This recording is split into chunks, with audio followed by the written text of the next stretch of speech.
Terima kasih untuk lagu pujian yang begitu baik yang mengangkat rohanian kita lebih dekat kepada Tuhan.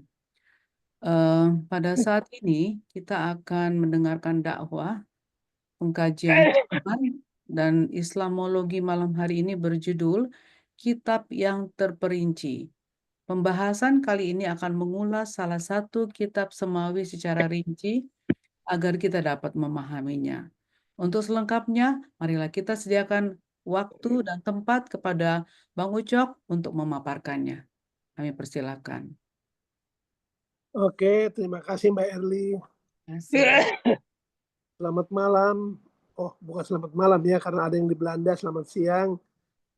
Saudara-saudari yang kekasih dalam Tuhan, terima kasih sudah berkenan hadir di acara ini ya.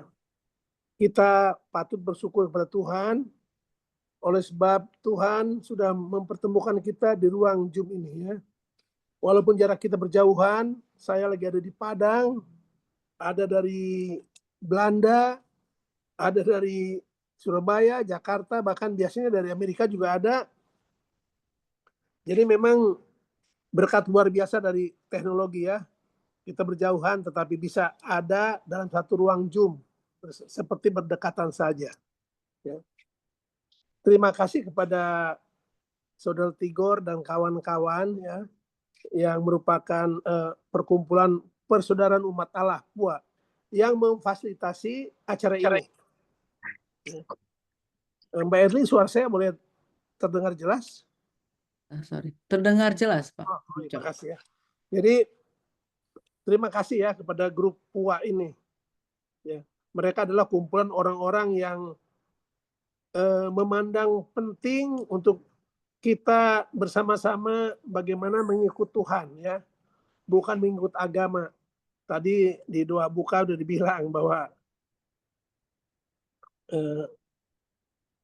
ya sebenarnya kalau pengen ke surga itu ya, kan masing-masing orang beragama pengen ke surga. Nah kalau pengen ke surga itu nggak usah ikut agama, agama apa aja menurut saya ya. Karena agama cuma sampai di KTP, nggak akan sampai ke surga.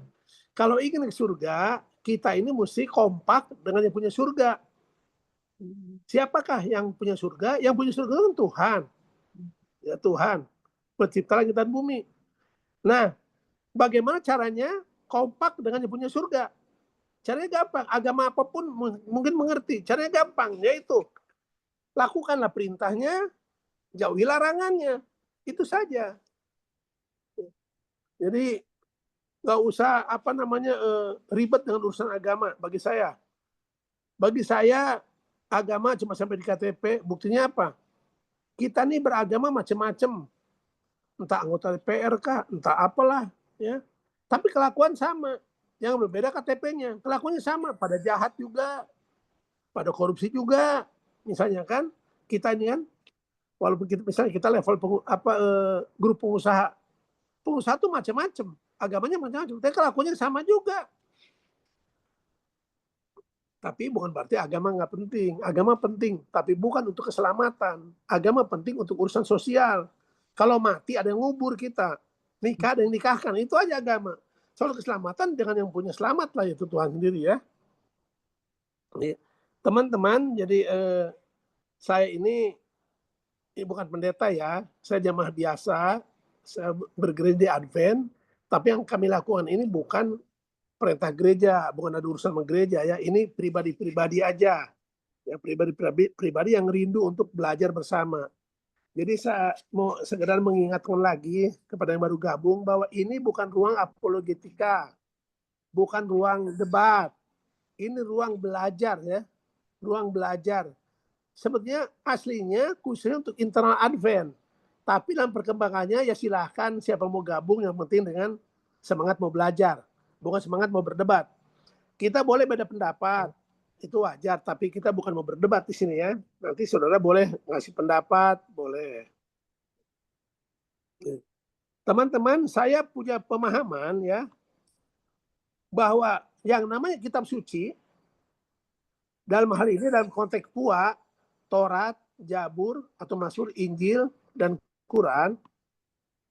Yang namanya kitab suci itu kitab yang terbuka bagi saya. Terbuka artinya bahwa kitab itu bukan untuk kelompok tertentu, tapi untuk semua orang. Entah Taurat, entah Injil, entah Jabur, entah Quran. Atau kalau Taurat, Jabur, Injilnya ada di Alkitab ya. Entah Alkitab, entah Al-Quran, itulah bagi saya pribadi, itu kitab yang terbuka. Artinya, ketika seseorang ya, berhadapan dengan kitab ini, dia bebas menerima atau bebas menolak. Yang penting kita jangan menghina lah. Nanti mengganggu orang lain dan merusak diri kita sendiri ya. Tetapi bahwa kita masing-masing itu berhak menerima atau menolak. Boleh setuju, boleh nggak setuju dengan kitab-kitab itu ya. Jadi bukan diharuskan terima, atau kalau kita tolak terus kita dianggap menista. Enggak ya, kalau kita dalam pembelajaran kita nggak setuju, bukan kita menista atau melecehkan, enggak ya, kita nggak setuju aja. Makanya bagi yang udah memahami kalau kitab Injil dilecehkan, biasanya umat Kristen tidak ngamuk. Kenapa? Karena yang melecehkan ini, yang menolak ini adalah sasaran Injil juga. Cuma dia menolak. Orang Kristen menerima gitu loh. Ya, jadi saya harap juga ya rekan-rekan dari Muslim, kalau ada yang menolak kitabnya, memandang negatif ya tidak usah terlalu terganggu. Ini kan belajar, kan kitab terbuka ya. Yang penting kita hati bersih, kita pengen mendapat sesuatu yang benar untuk kita. Karena saya punya pemahaman juga, kitab suci diadakan untuk manusia, bukan manusia untuk kitab suci. Gitu. Jadi kitab suci itu untuk manusia, agar manusianya benar gitu loh. Bukannya gara-gara kitab suci malah kita nggak benar, malah berantem jadi itu malah nggak benar kan. Nah gitu. Jadi malam ini topik yang saya angkat adalah kitab yang terperinci. Ini kita mau sebagai orang yang belajar, kita menelaah tentang Quran, ya, tentang Quran. Karena saya karena saya lagi di Padang nggak bawa laptop, jadi saya pakai handphone aja. Jadi minta tolong Mas Tigor untuk tampilkan materinya, Mas Tigor.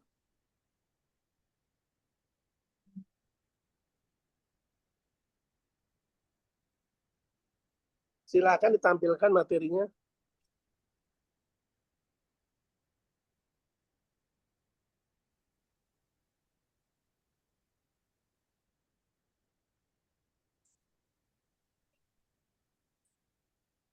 Ya, ini kitab yang terperinci.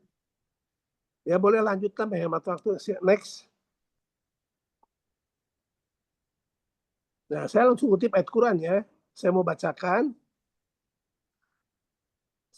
Quran surat Hud. Maksudnya Quran surat Hud ini Quran surat yang ke-11. Bagi yang teman-teman Kristen yang belum mengerti, bahwa Quran itu terdiri dari 114 surat. Ya, ini yang ke-11 namanya Hud. Ayat yang pertama. Alif, Lam, Ra. Inilah kitab yang ayat-ayatnya disusun dengan rapi. Kemudian dijelaskan secara terperinci. Yang diturunkan dari sisi Allah yang maha bijaksana, maha mengetahui. Ya. Next, Mas Tigor boleh bantu baca, Mas Tigor?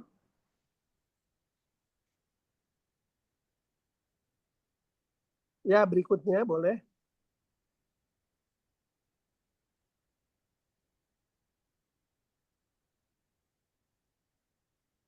Silakan dibaca sekalian lah. Dan sungguh kami telah menurunkan ayat-ayat yang jelas kepadamu, Muhammad, dan tidaklah ada yang mengingkarinya selain orang-orang fasik. Quran Surat Al-Baqarah 2 ayat 99. Oke, makasih ya. Jadi ini ada penegasan di ayat berikutnya ya, bahwa Allah menurunkan ayat Quran kepada Muhammad ya, dengan jelas. Ya, kalau jelas itu terperinci ya, dan jelas. Dan sebaiknya, sewajarnya tidaklah diingkari selain oleh orang-orang fasik. Karena apa? Karena jelas. ayat dari Tuhan yang jelas. Ya, berikutnya. Ayat berikutnya. Inilah Al-Quran, suatu keterangan yang jelas untuk semua manusia dan menjadi petunjuk serta pelajaran bagi orang-orang yang bertakwa. Quran Surat Ali Imran 3 ayat 138. Ya, pekabarannya sama. Ini saya kutip yang sama pekabarannya bahwa Quran itu adalah suatu yang keterangan yang jelas ya untuk manusianya. Petunjuk yang jelas bagi orang-orang yang bertakwa. Ya, berikutnya. Wahai ahli kitab, sungguh Rasul kami telah datang kepadamu, menjelaskan kepadamu banyak hal dari isi kitab yang kamu sembunyikan, dan banyak pula yang dibiarkan. Sungguh telah datang kepadamu cahaya dari Allah dan kitab yang menjelaskan. Quran Surat Al-Maidah 5 ayat 15. Teman-teman, kalau ada kata ahli kitab, itu bahasa Quran untuk orang Yahudi dan Nasrani ya. Untuk Yahudi dan Nasrani. Jadi dibilang ahli kitab. Jadi ahli kitab tuh seharusnya, kata ayat ini ya, menerima pekabaran dari Muhammad. Seharusnya, kata ayat ini. Dan isinya kitab yang diterima oleh Muhammad ini, dibawa oleh Muhammad ini adalah menerangkan katanya yang disembunyikan oleh ahli kitab tentang kitabnya. Tapi nggak semua disembunyikan, ada juga yang tidak disembunyikan. Ya, lanjut Mas Tigor.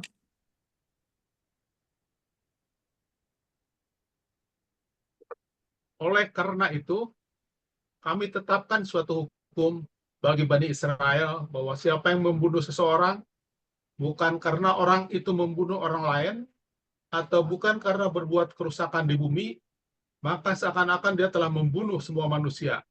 Barang siapa memelihara kehidupan seorang manusia, maka seakan-akan dia telah memelihara kehidupan semua manusia. Sesungguhnya, Rasul kami telah datang kepada mereka dengan membawa keterangan-keterangan yang jelas, tetapi kemudian banyak di antara mereka itu melampaui batas di bumi. Quran Surat Al-Maidah 5 ayat 32. Terima kasih. Kembali penegasan dari Quran bahwa Quran itu kitab yang menjelaskan. Kitab yang menjelaskan. Yang seharusnya ya jelas bagi ahli kitab. Tapi nanti kita lihat apakah menjelaskan atau bagaimana ya. Next, ayat berikutnya.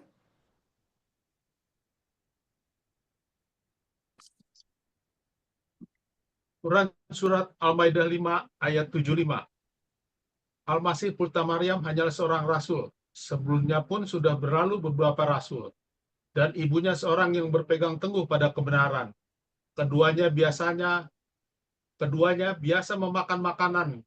Perhatikanlah bagaimana kami menjelaskan ayat-ayat, tanda-tanda kekuasaan kepada mereka, ahli kitab, kemudian diperhatikan bagaimana mereka dipalingkan oleh keinginan mereka.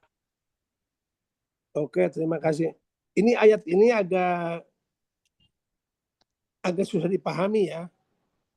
Jadi di sini sebetulnya ada seperti koreksi terhadap Trinitas.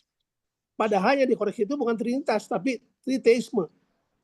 Jadi di sini dituduhkan bahwa orang Kristen mengangkat dua Tuhan lain selain Allah yang Esa. Jadi Allah itu Esa, tapi orang Kristen mengangkat dua Tuhan yang lain. Dua Tuhan yang lain siapa? Nah, ayat ini memberi indikasi bahwa Yesus, Isa, dan Maryam. Maka di sini ada kata Al-Masih putra Maryam hanyalah seorang rasul. Sebelumnya pun sudah berlalu beberapa rasul. Dan ibunya. Berarti dua Tuhan ini. Nah, saya nggak tampilkan di PowerPoint-nya. Itu lebih jelas di Al-Maidah 116. Ya, ini ayat 75. Kalau di yang 116 bunyinya begini. Wahai Isa ditegur oleh Allah. Engkaukah yang mengatakan, jadikanlah aku dan ibuku dua Tuhan selain Allah. Nah, orang kalau tidak mendalami, sepintasnya seolah-olah ini mengkritik, Quran mengkritik Trinitas Kristen. Padahal enggak. Ini bukan bicara Trinitas, ini bicara triteisme. 3 Allah, yaitu Allah, Maria, dan Yesus atau Isa. Sementara Trinitas Kristen, Trinitas Alkitabiah adalah Allah yang Esa bersama firman-Nya dan Roh-Nya. Beda kan? Beda. Jadi bukan Allah yang Esa bersama Maria, bersama Isa, bukan. Tapi Allah yang Esa bersama Roh-Nya dan firman-Nya. Itu ya. Jadi ada ketidakjelasan di sini. Oke, lanjut. Dan demikianlah kami terangkan ayat-ayat Al-Quran agar terlihat jelas jalan orang-orang yang saleh, dan agar terlihat jelas pula jalan-jalan orang yang berdosa. Quran Surat Al-An'am 6 ayat 55. Terima kasih. Ya, jadi ini kitab Quran itu mengklaim bahwa ini kitab yang jelas. Ya. Nah, tapi bagaimana keadaannya bagi kita yang belajar ini? Apakah cukup jelas atau enggak? Kita mau belajar terus ya. Next. Silakan. Tidak penjelasan tentang lamanya penciptaan. Sungguh Tuhanmu adalah Allah yang menciptakan langit dan bumi dalam 6 masa. Lalu dia bersemayam di atas arsy. Dia menutup malam kepada siang yang mengikutinya dengan cepat. Dia ciptakan matahari, bulan, dan bintang tunduk pada perintahnya. Ingatlah, segala penciptaan dan urusan menjadi haknya. Maka suci Allah, Tuhan seluruh alam. Quran Surat Al-Araf 7 ayat 54. Katakanlah, pantaskah kamu ingkar kepada Tuhan yang menciptakan bumi dalam 2 masa, dan kamu ada pula sekutu-sekutu baginya. Itulah Tuhan seluruh alam. Quran Surat Fusilat 41 ayat 9. Oke teman-teman, tadi di awal-awal Quran mengklaim sebagai kitab yang terperinci dan menjelaskan segala sesuatu. Nah, dalam pembelajaran saya di sini, saya mendapati ada ketidakjelasan tentang lamanya penciptaan, teman-temannya. Ya, saya kan sudah baca kitab Taurat. Di kitab Taurat malah terperinci penciptaan dari mulai hari yang pertama, kedua, ketiga, dan seterusnya. Nah, ini di surat Al-Araf ayat 54, ini cocok dengan yang di Taurat. Sungguh Tuhanmu adalah Allah yang menciptakan langit dan bumi dalam 6 masa. Kalau di Taurat dalam 6 hari. Ya ini 6 masa bisa terjemahkan 6 hari ya. 6 hari ya. Sehabis menciptakan dalam 6 masa itu, lalu dia bersemayam di atas aras. Aras itu tahta ya, singgasana ya. Jadi ini bagi saya menarik. Sebagai orang yang membaca kitab Taurat dan mengamalkan Taurat, ini ayat menarik bagi saya. Kalau Taurat ya, setelah Allah menciptakan langit dan bumi dalam 6 hari, Allah berhenti dari pekerjaannya. Ya. Allah berhenti dari pekerjaannya itu ya. Kalau di sini bahasanya menarik. Setelah menciptakan, Allah bersemayam di atas aras. Teman-teman, aras itu tahta ya, singgasana ya. Allah itu kan raja juga ya. Kalau raja bersemayam di atas aras, di singgasananya untuk apa? Ini menarik karena untuk apa? Bagi saya, ini untuk menerima tamu-tamu kehormatan. Untuk memerintah. Bukan untuk beristirahat ya. Untuk tidur, bukan. Kalau raja sudah bersemayam di atas aras, dia mau menerima penghormatan. Jadi menarik sekali kalau kita kaitkan dengan kita ibadah hari Sabat. Setelah 6 pekan penciptaan, 6 hari penciptaan, setelah pekan penciptaan, hari yang ke-7, Tuhan bersemayam di atas aras, kita datang mengunjungi Tuhan. Datang untuk menyembahnya. Menyembah Sang Pencipta itu loh. Ya, ini cocok aja sama Taurat ini. Nah, ayat berikutnya ini rangkaian. Ini bukan cuma satu ayat doang, rangkaian. Nah, teman-teman perhatikan, kan ini subjudulnya ketidakjelasan tentang lamanya penciptaan. Di Al-Arab ayat 54 jelas penciptaan dalam 6 masa. Tapi di ayat berikutnya itu penciptaan tadi 2 masa ya. Sekarang silakan dibaca yang berikutnya nih.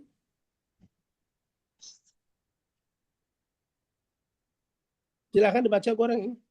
Oh, yang selanjutnya. Iya, iya, yang selanjutnya ya betul. Yang ini betul. Dan dia ciptakan padanya gunung-gunung yang kuku di atasnya, dan kemudian dia berkahi. Dan dia tentukan makanan bagi penghuninya dalam 4 masa, memadai untuk memenuhi kebutuhan mereka yang memerlukan. Quran Surat Fussilat 41 ayat 10. Lalu diciptakannya 7 langit dalam 2 masa, dan pada setiap langit dia mewahyukan urusan masing-masing, kemudian langit yang dekat dengan bumi kami hiasi dengan bintang-bintang, dan kami ciptakan itu untuk memelihara demikian ketentuan Allah yang maha perkasa, maha mengetahui. Quran Surat Fussilat 41 ayat 12. Nah, tadi yang pertama, penciptaan dalam 6 masa. Setelah itu Tuhan di atas aras. Tapi di ayat ini, di Fussilat ini, dari mulai ayat 9 sampai 12, saya agak bingung nih. Sebab tadi di ayat 9 dikatakan, coba mundur Gor. Pasti Gor mundur ini PowerPoint-nya, ayat 9. Fussilat ayat 9. Ya, lihat. Katakanlah, pantaskah kamu ingkar kepada Tuhan yang menciptakan bumi dalam 2 masa? Oke, lanjut. Ini Tuhan menciptakan bumi dalam 2 masa. Next slide. Nah, terus habis menciptakan bumi dalam 2 masa, Tuhan menciptakan gunung-gunung yang kuku. Ya. Gunung-gunung, dan ia berkahi. Dan ditentukan makanan-makanan dan seterusnya dalam 4 masa. Jadi bumi dalam 2 masa, gunung-gunung dan segala isinya 4 masa. Lalu ayat berikutnya, mencipta 7 langit dalam 2 masa. Ya, memang di ayat 9 dibilang langit dan bumi ya.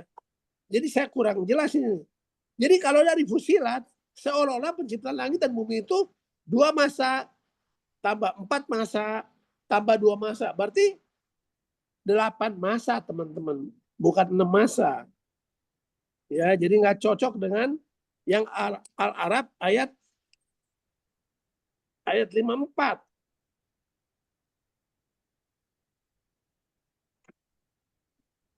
Ya. Saya ulangi lagi.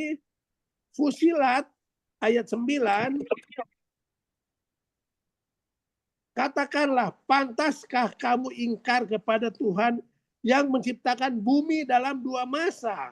Jadi bumi 2 masa. Terus ayat yang ke-10,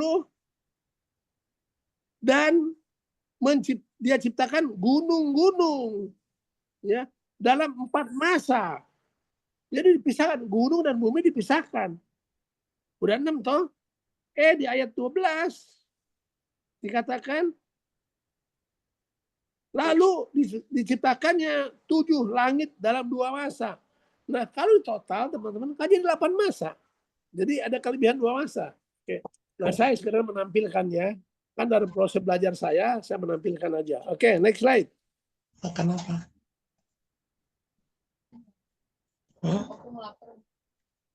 Kenapa?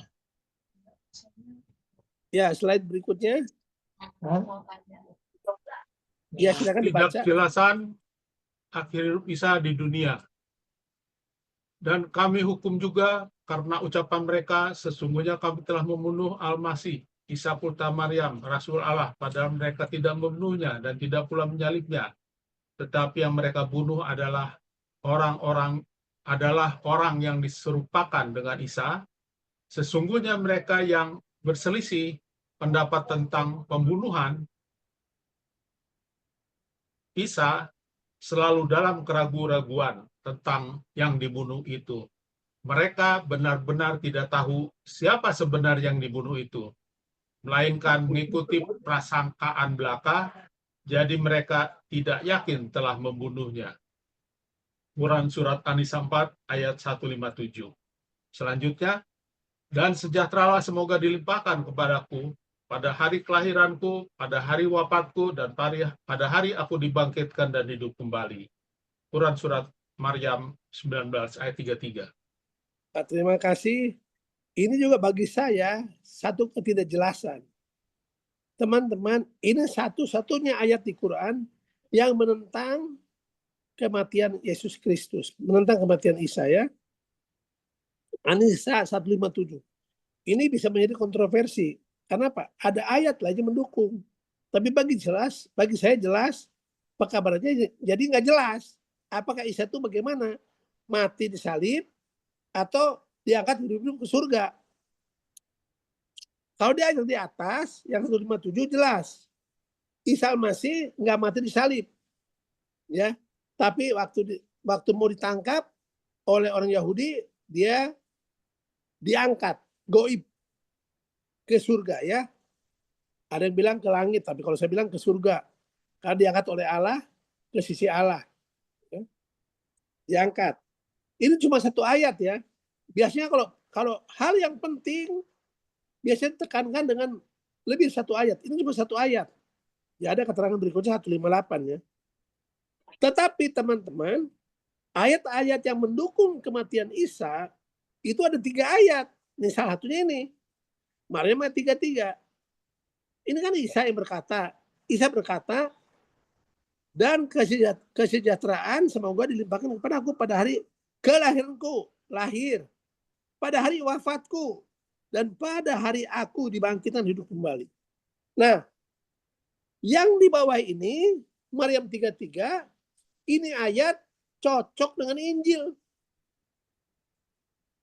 Ya, cocok dengan Injil. Jadi Isa mengalami hal-hal ini. Lahir, mati, dan bangkit. Oke, sekarang kita mau lihat lagi ayat berikutnya. Next slide. Ketidakjelasan akhir hidup Isa di dunia. Ingatlah, ketika Allah berfirman, wahai Isa, aku mengambilmu dan mengangkatmu kepadaku, serta menyucikanmu dari orang-orang yang kafir, dan menjadikan orang-orang yang mengikutimu di atas orang-orang yang kafir hingga hari kiamat. Kemudian kepadaku engkau kembali, lalu aku beri keputusan tentang apa yang kamu perselisihkan. Quran Surat Ali Imran 3 ayat 55. Nah, Mas Tigor, yang sebelah kanan ini juga Ali Imran 55 juga, tapi terjemahan lama. Saya bandingkan, yang kiri itu terjemahan baru, Departemen Agama Republik Indonesia, terjemahan baru. Yang kanan terjemahan lama, maka saya foto. Dari Quran saya foto itu. Ya silakan dibaca terjemahan lama. Ingatlah ketika Allah berfirman, hai Isa, sesungguhnya aku menyampaikan kamu kepada akhir ajalmu dan mengangkat kamu kepadaku, serta membersihkan kamu dari orang-orang yang kafir, dan menjadikan orang-orang yang mengikuti kamu di atas orang-orang yang kafir hingga hari kiamat. Kemudian hanya kepada akulah kembalimu, laku aku memutuskan di antaramu tentang hal-hal yang selalu kamu berselisih padanya. Terima kasih. Teman-teman, di terjemahan lama jelas Isa mati. Ya, jelas. Ingatlah ketika Allah berfirman, hai Isa, sesungguhnya aku akan menyampaikan kamu kepada akhir ajalmu, mati. Ya, mati. Kalau yang kiri, terjemahan baru, udah disamarkan kematian Isa itu. Ya, lihat. Ingatlah ketika Allah berfirman, wahai Isa, aku mengambilmu dan mengangkatmu kepadaku. Jadi diambil dan diangkat. Ya itu seperti satu katanya bisa ya. Diambil dan diangkat. Kalau yang kanan jelas, mati baru diangkat ya. Jadi bagi saya ini nggak jelas juga. Ketidakjelasan akhirnya bisa di dunia. Jadi Quran dengan Quran pun memberi info yang tidak jelas. Terjemahan lama, terjemahan baru nggak jelas. Saya baca lagi terjemahan yang baru ya, yang lama. Ingatlah ketika Allah berfirman, hai Isa, sesungguhnya aku nih Allah, aku akan menyampaikan kamu kepada akhir ajalmu dan mengangkat kamu kepadaku. Teman-teman, ini poin di sini penting banget yang kita sering miss. Maaf ya, bukan saya so tahu, tapi kita belajar. Memang saya udah puluhan tahun belajar ini. Lihat, perhatikan teman-teman. Wafat dulu, baru diangkat oleh Allah. Nah sekarang, pertanyaan. Sekarang Isa di mana? Isa di mana? Yesus di mana sekarang? Surga. Di sisi Allah. Itu. Berarti Isa di sisi Allah setelah melewati apa? Kematian dan kebangkitan tentunya. Kan jelas. Jadi Islam, Kristen sepakat. Sekarang Isa tak ada di dunia. Sepakat udah. Di surga lah bilang. Di atas sana. Islam, Kristen sepakat ya. Tapi Islam mengatakan Isa belum mati. Langsung ke surga. Kristen mengatakan mati dulu. Bangkit baru ke surga. Nah, ini cocok dengan Ali Imran 55 terjemahan lama. Ya, lebih tegas. Nah, sekarang Isa itu udah di surga. Kata Ali Imran 55, dia ke surga setelah apa? Setelah mati.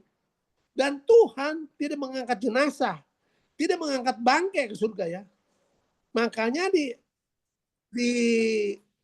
ayat sebelumnya Maryam 33, Isa dibangkitkan. Lahir, mati, bangkit. Jadi kalau kita rangkai-rangkai, lahir, mati, bangkit, baru naik ke surga. Mi'raj ke surga. Gitu teman-teman ya. Jadi ayat dengan ayat saling melengkapi. Ya. Cuma kita terlalu sering mendengar pelajaran dari orang lain, bukan dari Kamu kitab kena suci. nanti tumpah airnya. Tumpah air itu. Oke. Aduh maaf di mute dulu deh. Itu. Jadi teman-teman, maka saya mendapati nih dalam pembelajaran saya, ternyata beda agama dengan kitab suci. Kalau agama bagi saya itu produk manusia lah. Sumbernya dari kitab suci. Kitab suci diolah jadi agama. Entah di Islam, entah di Kristen. Nah saya nggak mau peduli agama. Saya pengen ikut kitab sucinya aja. Kitab suci jelas mengatakan Isa Al-Masih di surga sekarang ya. Sekarang di surga Isa Al-Masih. Nggak ada di bumi. Kita sepakat dengan itu. Jadi Ali Imran 55 jelas mengatakan diangkat ke surga dan setelah melewati kematian dong. Mati dulu. Ya, ayat berikutnya mungkin ada siapa tahu. Next slide coba. Ketidakjelasan siapa pengganti Isa disalib, aku tidak pernah mengatakan kepada mereka kecuali apa yang engkau perintahkan kepadaku, yaitu, sembahlah Allah, Tuhanku dan Tuhanmu, dan aku menjadi saksi terhadap mereka selama aku berada di tengah-tengah mereka. Maka setelah engkau mengangkat aku ke langit, engkaulah yang mengawasi mereka, dan engkaulah yang maha menyaksikan segala sesuatu. Quran Surat Al-Maidah 5 ayat 117. Nah, sebelah kanan terjemahan lama, silakan dibaca lagi. Ini yang kiri terjemahan baru. Aku tidak pernah mengatakan kepada mereka, kecuali apa yang kau perintahkan kepadaku, mengatakannya, yaitu, sembahlah Allah, Tuhanku dan Tuhanmu. Dan adalah aku menjadi saksi terhadap mereka selama aku berada di antara mereka. Maka engkau wafatkan atau angkat aku. Engkaulah yang mengawasi mereka, dan engkau adalah maha menyaksikan atas segala sesuatu. Oke, terima kasih.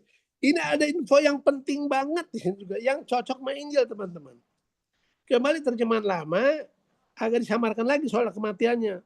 Sebelah kanan terjemahan lama jelas ya. Kematian Isa jelas ya. Nah, yang menarik di sini adalah waktu Isa hidup di dunia, dialah yang menjadi pengawas murid-muridnya. Kata ayat ini, setelah engkau wafatkan aku, engkaulah yang mengawasi mereka. Nah sekarang murid-murid Yesus, orang Kristen, siapa yang mengawasi? Apakah Isa? Enggak. Isa sudah diangkat ke surga. Kan gitu.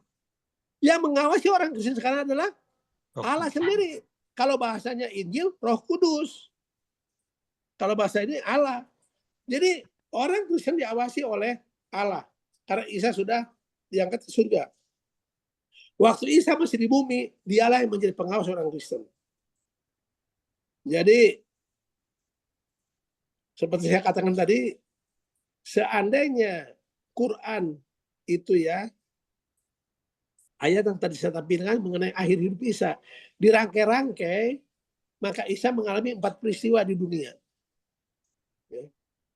Lahir, mati, bangkit, dan naik ke surga. Nah ini cocok dengan Injil. Cocok. Ya, next slide. Ketidakjelasan siapa yang selamat. Dan barang siapa mencari agama selain Islam, dia tidak akan diterima. Dan di akhirat, dia termasuk yang rugi. Quran Surat Ali Imran 3 ayat 85. Sesungguhnya orang-orang yang beriman, orang-orang Yahudi, orang-orang Nasrani, dan orang-orang Sabi'in, siapa saja di antara mereka yang beriman kepada Allah dan akhir, dan melakukan kebajikan, mereka mendapat pahala dari Tuhan. Tidak ada rasa takut pada mereka, dan mereka tidak bersedih hati. Quran Surat Al-Baqarah 2 ayat 62. Oke, sebelum saya terangkan yang ini teman-teman, kita mundur lagi ya. Ketidakjelasan pengganti Isa. Karena ada pengajaran bahwa Isa nggak mati, yang mati adalah orang lain. Ya, timbul pertanyaan, siapa yang menggantikan Isa? Quran tidak memberi jawaban. Ini agak menarik aneh ya. Sebetulnya kalau Tuhan tidak berkenan Isa mati di salib, gampang bagi Tuhan. Yang selamatkan Isa, oke? Ya salib nggak jadi. Kenapa pula harus ada orang lain yang mati di salib? Saya ulangi, kalau Tuhan tak berkenan dan kematian Isa di salib, ya Isa selamatkan. Kan seperti itu kan diangkat ke surga. Ya udah, biarkan salib kosong. Ya kan? Jangan diisi orang lain. Kan nalar kan itu. Biar dunia tahu bahwa Isa nggak mati di salib. Salibnya kosong. Kan pada waktu itu ada 3 yang disalib, teman-teman. Isa di tengah, di kiri kanannya penyamun. Nah, kalau Isa tidak jadi salib, hanya 2 penyamun ini, berarti salibnya biarkan kosong. Kan lebih afdol. Ngapain pula Tuhan harus mengambil orang, dibuat serupa dengan Isa untuk disalib? Ngapain? Kan malah jadi komplikasi. Komplikasi, kenapa? Orang tak ada bersalah, kok disalib? Mukanya dibikin seperti Isa. Lah Tuhan kejam banget ya. Kasihan banget orang yang salib ini ya. Dia nggak ada urusannya. Itu pertanyaan normal ya kita nanya. Kan kasihan. Terus selama disalib apakah dia berteriak atau diam aja? Kenapa dia nggak ngomong ya, oh aku bukan Isa, aku bukan Isa. Kan bukan dia. Dia nggak. Malah menurut catatan Injil, malah itu sepertinya ya Yesus yang salib ya. Nah oke. Kalau nggak disalib juga, jadi siapa yang disalib? Karena ada pertanyaan berikutnya.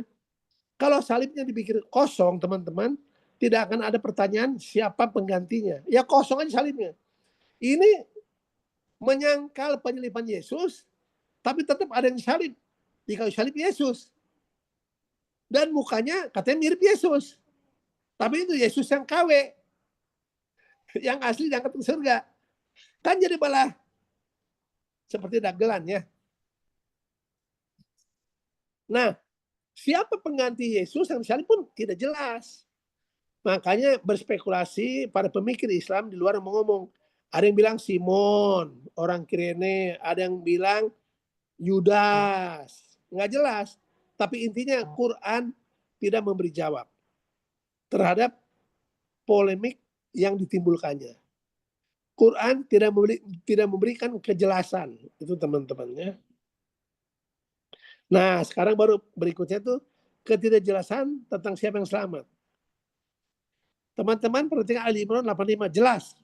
Dan barang siapa mencari agama selain Islam, dia tidak akan terima. Dan di akhirat dia termasuk orang yang rugi. Jelas di luar Islam tak ada keselamatan. Ini ayatnya. Maka ada yang namanya Islam eksklusif. Islam eksklusif adalah Islam yang menganggap dirinya aja yang selamat. Di luar Islam ciloko semua. Ini dasar ayatnya. Tapi ya, yang uniknya ada ayat di bawah ini.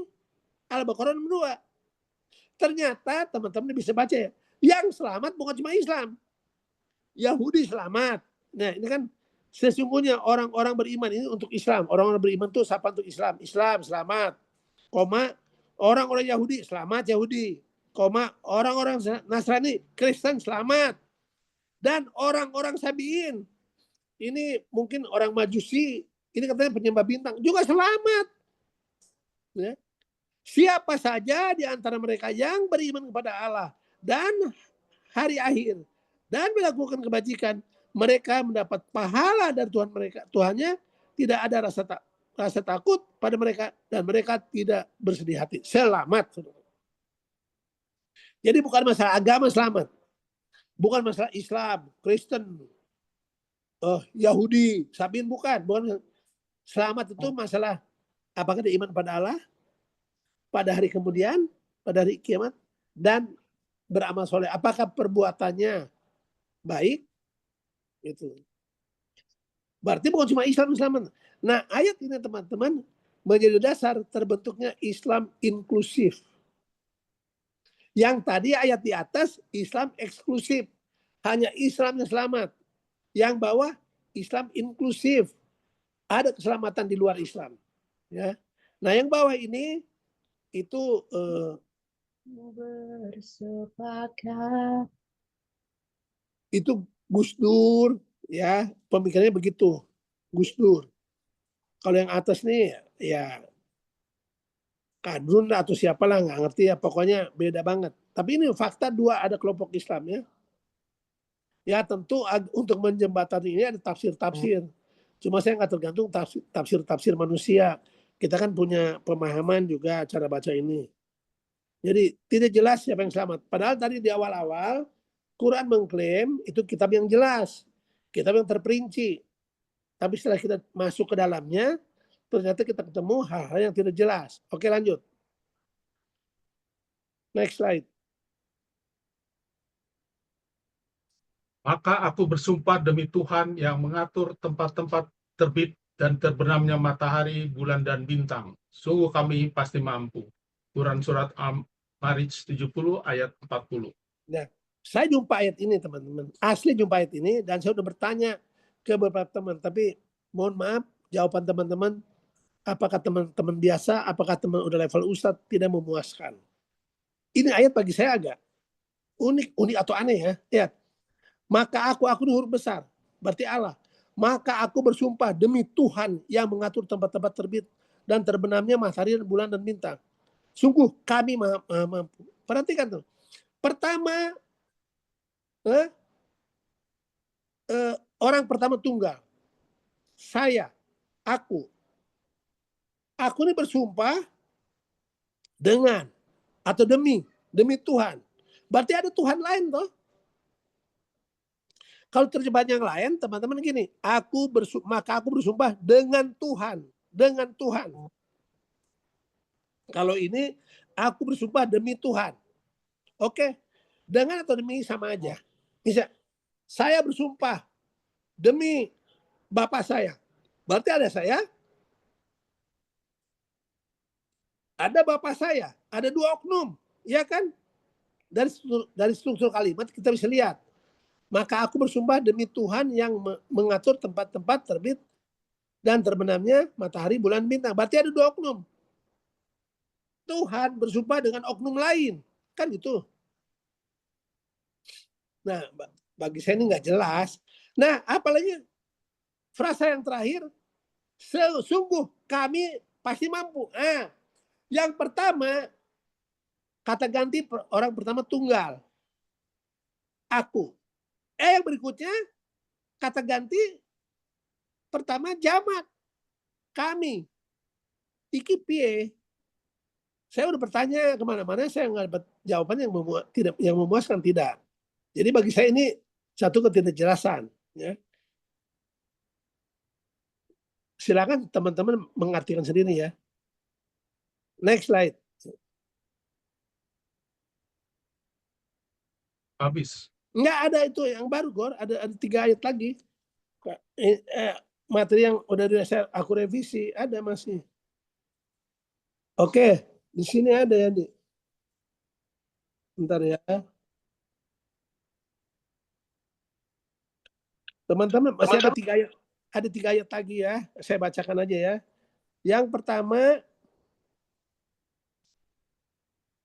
pertama adalah surat Yunus ayat 94. Demikian bunyinya. Jika engkau Muhammad berada dalam keraguan-raguan tentang apa yang kami turunkan kepadamu, maka tanyakanlah kepada orang yang membaca kitab sebelummu. Sungguh telah datang kepadamu kebenaran kepadamu dari Tuhanmu, maka janganlah sekali-kali engkau termasuk orang yang ragu-ragu. Ya. Itu Yunus 94. Ayat berikutnya yang saya tambahkan adalah An-Nahl ayat 43. Dan kami tidak mengutus sebelum engkau Muhammad, melainkan orang laki-laki yang kami beri wahyu kepada mereka. Maka bertanyalah kepada orang-orang yang mempunyai pengetahuan jika kamu tidak mengetahui. Ini An-Nahl ayat 43. Satu ayat lagi. Itu Al-Anbiya ayat 7. Nanti saya terangkan sekaligus ya. Al-Anbiya ayat 7. Dan kami tidak mengutus rasul-rasul sebelum engkau Muhammad, melainkan beberapa orang laki-laki yang kami beri wahyu kepada mereka. Maka tanyakanlah kepada orang-orang yang berilmu jika kamu tidak mengetahui. Jika kamu tidak. Jadi teman-teman, berarti ada ketidakjelasan bagi Muhammad juga, apalagi bagi kita. Bagi orang awam yang mau belajar, ya, Muhammad aja disuruh bertanya. Sampai 3 ayat saya tampilkan, 3 ayat bertanya. Orang bertanya karena orang nggak jelas. Kalau sudah jelas orang nggak akan bertanya. Nah, menariknya teman-teman, saya sering ngomong, sebaiknya, mohon maaf, dengan segala kerendahan hati, Quran dibaca dengan terang Injil. Ya. Jadi kalau nggak jelas di Quran, coba lari ke Injil, itu maksudnya. Ya. Karena ayat semua ada. Muhammad disuruh bertanya pada orang yang punya pengetahuan, itu orang Kristen. Ya. Orang Kristen yang punya kitab. Jadi kenapa penting bertanya pada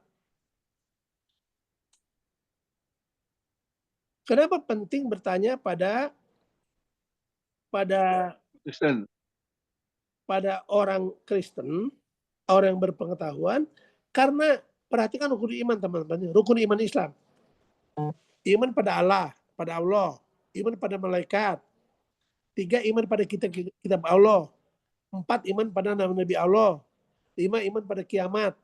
6, iman pada takdir, kadar dan kadar. Kita kembali ke nomor 3. Iman pada kitab-kitab Allah. Kitab-kitab Allah ini Taurat, Zabur, Injil, Quran. Itu rangkaian. Jadi ini cara berpikirnya harusnya.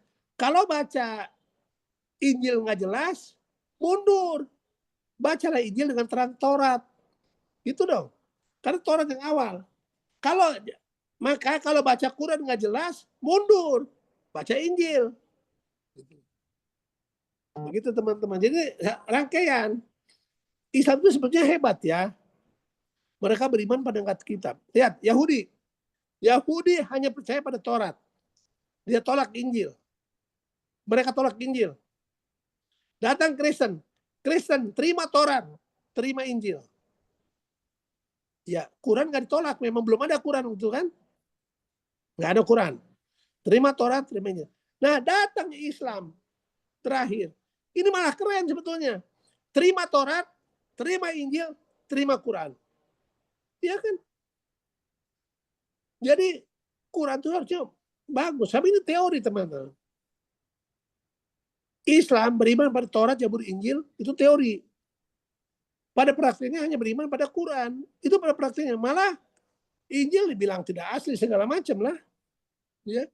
Saya sudah berhadapan dengan Ustadz Tababan, Ustadz Ngetop. Saya berhadapan muka dengan muka di pesantrennya. Dia nggak bisa bicara di hadapan saya. Ketika dia katakan Injil sudah palsu, dia nggak bisa bicara. Karena saya katakan di depan dia langsung di pesantrennya. Ada saksi 2 orang.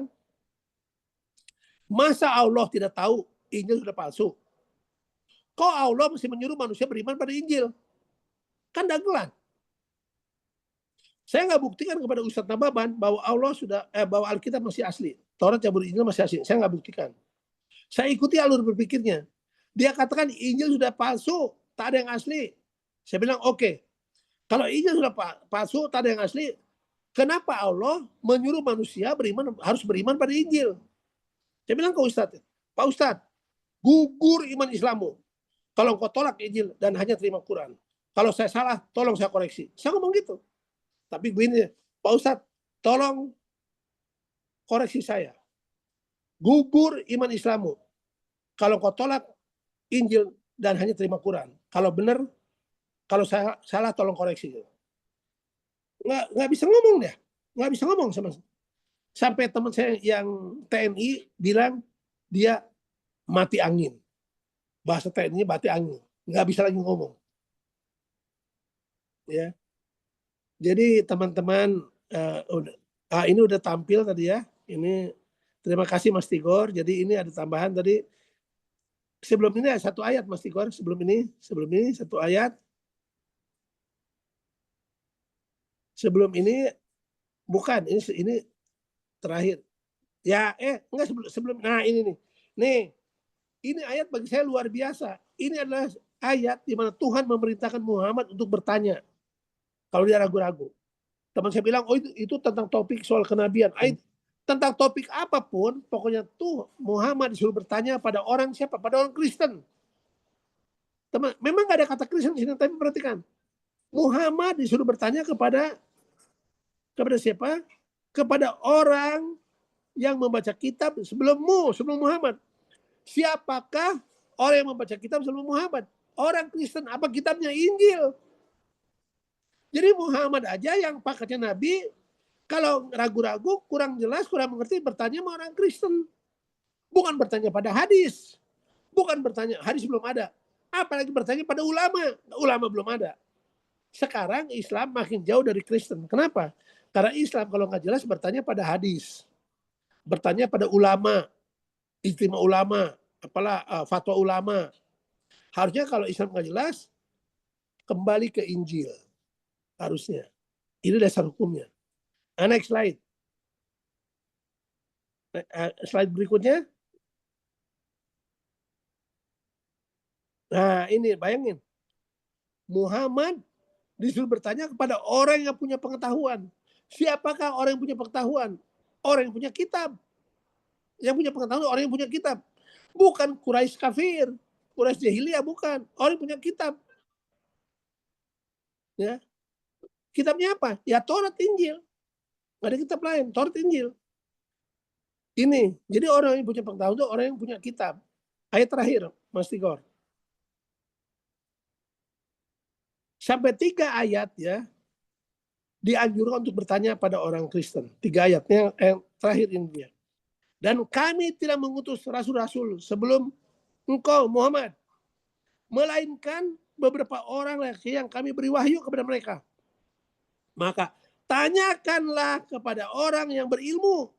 Jika kamu tak mengetahui, dia harus rendah hati. Kalau tak mengetahui, tanyakan kepada orang yang berilmu. Siapa mereka? Dia orang yang punya kitab. Bukan orang pagan.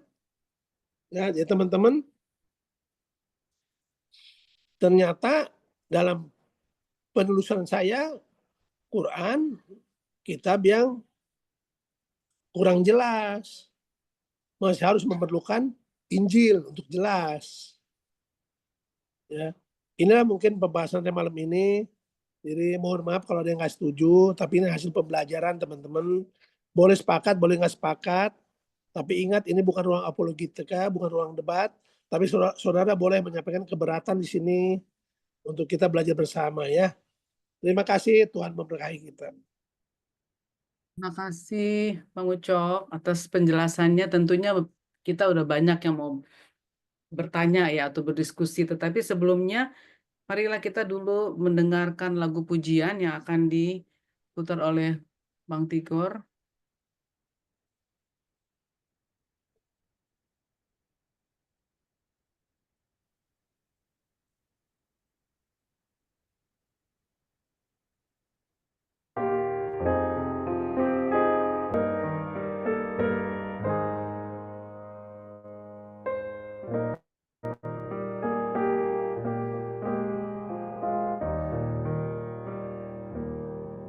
Mungkin bukan di puncak gunung atau di laut bergelora,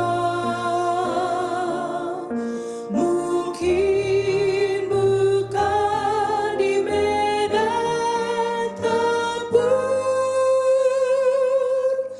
Tuhan perlukan aku. Tapi bila suaranya memanggil ke tempat yang tak ku tahu, jawabku Tuhan, pegang tanganku,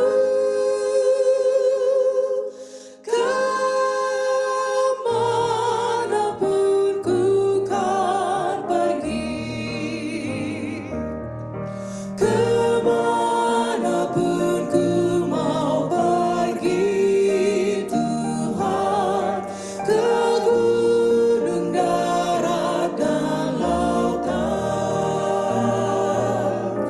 ku mau kabarkan firman-Mu Tuhan,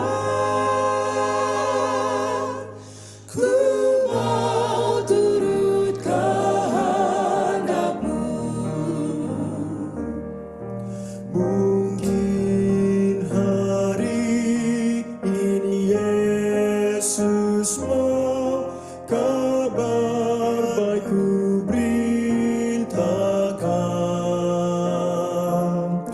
Mungkin sekarang ada yang hilang, yang harus ku temukan. Oh Tuhan, jadilah pemimpinku di jalan yang gulita. Ku akan memasyurkan kabar baik. Ku mau jadi penuturmu, kemanapun ku mau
Amin. untuk lagu pujian yang begitu indah. Sekarang kita masuk di sesi tanya jawab. Apakah dari antara kita akan menuliskan di chat mungkin pertanyaannya atau menanyakan langsung mengenai pemaparan yang baru saja kita dengarkan? Bagaimana tadi Bang Ucok sudah menerangkan bahwa untuk memahami Quran lebih jelas kita harus mendampingkannya juga dengan kebenaran dari Injil ya. Jadi Ya. seakan-akan kita Quran dibaca bersamaan dengan terang Injil gitu ya Pak Bang Ucok ya. Amin. Ya. Bukannya menyalahkan tetapi berdampingan. Jadi kayak ada terang kecil dan terang besar seperti itu ya. Mungkin ada yang mau memulai, mungkin ada masukan atau yang mau ditanyakan silakan. Sudah ada yang raise hand. Ada yang raise hand. Oke, Pak Marbun. Fahar Pak. juga ya. Pak Marbun sama Pak Fahar. Pak Marbun, oke, mana yang lebih dulu? Silakan. Pak Marbun duluan. Baik, Berikutnya Pak silakan Fahar. Pak Marbun. Ya, Pak Baik. Marbun. Terima kasih. Saya sebenarnya tidak ada pertanyaan untuk malam ini. Hanya beberapa waktu lalu saya komunikasi dengan beliau, Ucok Panggabean. Ternyata baru tahu bahwa istrinya itu orang Banjarmasin dan anaknya haji. Alhamdulillah. Luar biasa. Jadi hanya saya baru malam ini bisa ikutan di Zoom, anaknya haji dan sekarang sudah jadi Advent. Nah, itu saja. Saya belum ada pertanyaan. Next time I will. Oke. Iya. Terima kasih Pak Marbun. Yang berikutnya Pak Fahar silakan untuk pertanyaannya atau masukan. Silakan Pak Fahar. Unmute. Buka Iya. itu speak. Nggak ada di sini. Ya sudah Pak. Mana nih? Hah? Ya, Udah bunyi? udah Kedengeran? Udah. Udah bunyi. Pak Fahar. Shalom. Shalom. Saya ini, shalom. Pak Ngocok, terima kasih. Saya ini mesti wajib kalau ada ginian, rugi saya nggak dapat ilmu. Iya. Nah begini, kalau menurut saya kan boleh kita berbeda pendapat. Boleh, beda pendapat boleh. Hal-hal yang lebih tajam jangan di sini lah, nggak enak. Ya pendapatnya gini aja. Kan saya udah bilang sama itu juga. Ini ada 4 kitab nih. Edisi terakhir Quran. Tapi Bang Ucok bilang ini kan dari Tuhan. Kalau kitab textbook manusia ya boleh. Kalau saya berpikirnya lain lagi. Kalau Injil jelas, atau Zabur jelas, maka tidak perlu turunkan Quran. Buat apa orang ngaco bikin Quran, bikin kacau manusia? Justru terbalik kalau saya, apa yang ada statement di Quran nggak jelas, lihat ke belakang misalnya nih ya.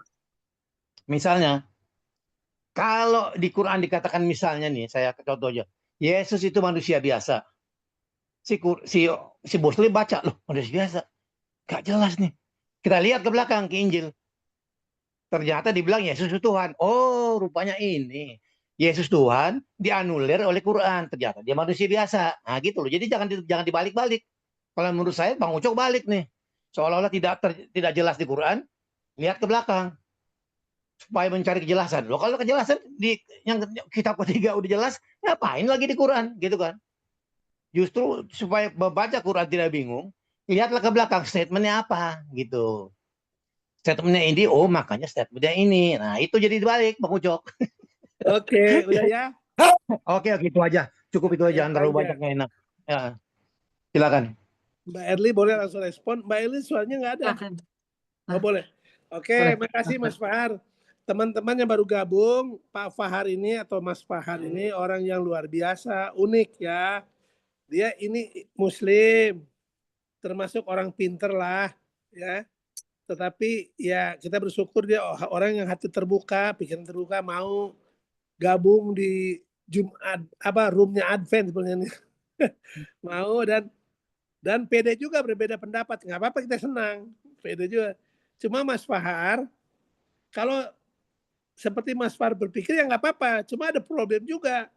Kan topik malam ini Quran mengklaim kitab yang jelas, ternyata nggak jelas. Nah kalau kita nanya ke siapa lagi? Kan nanya ke siapa? Kan nggak jelas. Berarti mesti ada kitab lagi dong berikutnya. Kalau nggak mau nanya ke yang belakang, nanya ke siapa Quran? Contoh kan tadi kan saya udah kasih. Yesus nggak mati di salib. Tapi ada orang lain yang mati di salib. Nah sekarang pertanyaan, siapa yang mati di salib itu? Yang ganti Yesus siapa? Kalau Yesus nggak diganti, malah selesai urusan, enak toh. Salib Yesus kosong. Jadi nggak ada pertanyaan. Sekarang ada pertanyaan. Karena ada yang tetap disalib. Menggantikan Yesus. Tapi Quran tidak memberi jawab. Hanya memberi problem. Memberi teka-teki. Yesus diangkat ke surga. Yang disalib adalah orang lain yang seperti Yesus wajahnya. Kan teka-teki, Mas Fahar. Oke, nanya siapa itu? Jadi Quran nggak jelas. Nah, karena Quran nggak jelas, maka mundur ke Injil. Kenapa? Karena peristiwa penyalipan terjadinya abad pertama. Injil abad pertama. Sementara Quran abad ke-6. Secara nalar manusia, secara ilmu logika biasa, ya, saksi mata itu lebih kuat kesaksian daripada bukan saksi mata. Penulis Quran bukan saksi mata tentang penyalipan. Tapi penulis Injil saksi mata. Kan secara keilmuan kan begitu. Jadi ini bukan soal agama, soal Kristen, Mas Fahar, Islam, bukan. Ini kita netral aja. Karena saya bilang agama nggak penting kalau pengen selamat mah. Kalau pengen selamat mah kompak sama Tuhan. Bukan kompak dengan agama, dengan Tuhan. Agama mah sampai di KTP doang. Nggak akan sampai ke surga agama mah. Yang sampai ke surga ya yang kompak sama Tuhan. Begitu kan Mbak Erli? Gitu Mas Fahar, tapi saya senang Mas Fahar ini orang terbuka, jadi kita jadi tertantang terus untuk kita juga berpikir. Gitu. Begitu teman-teman ya. Terima kasih Iya. Bang Ucok. Bang Ucok, satu lagi nih saya mau nanya. Yesus dibilang ke surga. Di Quran bilang bukan, ke langit. Nah, ada suatu pernyataan dia bilang orang surga neraka belum dibuat. Nah, udah gimana nih? Udah ada belum sih? Itu mungkin Bang Ucok bisa baca, jawab tuh. Udah buat belum? Oke, makasih Mas Fahar. Kita ya, jangan apa kata kita, apa kata Quran, apa kata Injil. Sekarang apa kata Quran? Ya, kita baca. Saya buka Quran nih. Quran tadi ayat itu udah sebelum, tapi kita ulang. Quran surat 3 ayat 55. 3 ayat 55 ya. Tadi udah ada itunya. Nih, sebentar saya baru buka. Nah, begini bunyinya. Ingatlah ketika Allah berfirman, wahai Isa, aku mengambilmu, ini terjemahan baru ya, dan mengangkatmu kepadaku. Ku ini huruf besar. Ku di mana? Berarti kan Allah. Emang Allah di langit? Mengangkatmu kepadaku. Muni Isa. Ku ini ya Tuhan. Nah ini. Saya dapat info dari Quran. Bukan kata Ustadz, bukan kata orang. Tuhan mengangkat Isa kepadanya. Ya ini Tuhan. Jadi terserah. Mas Fahar mau artikan Allah ada di langit, ya monggo. Pokoknya Isa itu bersama Allah. Itu kata itu nih. Ya saya ulangi lagi dibaca. Aku mengambilmu dan mengangkatmu kepadaku. Mu ini kecil, Isa. Ku ini huruf besar, Allah. Terserah tafsir kita. Apakah Allah ada di langit? Monggo. Apakah Allah ada di pohon? Monggo. Apa di surga? Monggo. Ada di ars. Pokoknya Isa bersama Allah. Itulah faktanya. Gitu Mbak Erli. Jadi udah bisa. Mungkin kejelasannya udah benar ya Pak Fahar? Jangan tanya lagi, itu angkat tangan terus terpegel dia. Harus yang lain lagi. Ya, silakan yang lain silakan. Ya terpegel tangan. Iya. Yang lain, apakah ada pertanyaan atau? Saya mau tanya ini dulu. Oke, silakan. Saya dari Mentawai mau tanya dulu sama Bang Ucok. Ya, kalau di Muslim ini kan surga atau langit itu langit ke-7. Sedangkan kita kan langit ke-3. Ini kan sudah beda ini. Bagaimana kita bisa menerangkan kepada mereka jumlah tingkatan langit ini? Terima kasih, Pak. Makasih. Ini Pendeta Sibarani ya. Tugasnya Mentawai. ini udah S2, udah master ini ya. Jadi gini Pak Pendeta ya, kita nggak usah terlalu sibuk diskusi soal langit Islam, langit Kristen. Yang penting ada langit lah. Karena susah menemukan, kata orang Kristen langit 3 lapis, 3 tingkat. Kata Islam 7. Ya bagi saya nggak ada masalah lah. Mau 7, mau 3, yang penting Isa diangkat ke langit di mana Tuhan berada, itu aja. Karena susah kalau kita mau 3 7 susah ya. Nggak apa-apa, mau 3 mau 7, yang penting kita ke surga nanti, gitu aja lah. Gitu Pak Pendeta ya. Ini Pak Pendeta ini luar biasa. Untuk saya nggak mabok. Tiap hari diempani ikan bakar. Kan di Mentawai teman-teman. Wah, murah ikan bakar. Maksudnya ikan laut murah. Jadi Mbak Erli, saya baru dari Mentawai Mbak Erli. Iya. Baru kemarin dari Mentawai, 5 hari di Mentawai. Di Pulau Ikannya seger-seger ya. Oh, dan talesnya enak. Kalah Tales Bogor. Tales Bogor lewat, betul. Tales Mentawai luar biasa enaknya. Iya, puji Tuhan. Jadi jawabannya sudah pas ya, Pendeta Sihotang? Bukan Sihotang, Cibarani. Pendeta Cibarani ya? Pendeta Cibarani. Sorry. Baik.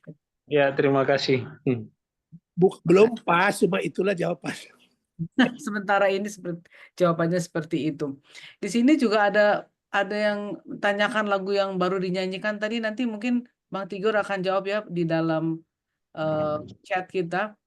Ini juga ada dari Pak Palmer di sini, Yesus ngaku manusia dan ngaku Tuhan. Mungkin bisa dijabarkan ya Pak Palmer, ini kira-kira pertanyaannya siapa? Enggak, biar Pak Palmer yang jawab aja, dia itu. Mungkin dia mau dia terangkan. Silakan Mas Palmer. Silakan Pak Palmer. Mas Palmer, silakan. Yesus Ya, ngaku selamat malam. Ya, sebenarnya sih Malam. nggak perlu dijelasin lagi. Ayatnya banyak kok tentang itu.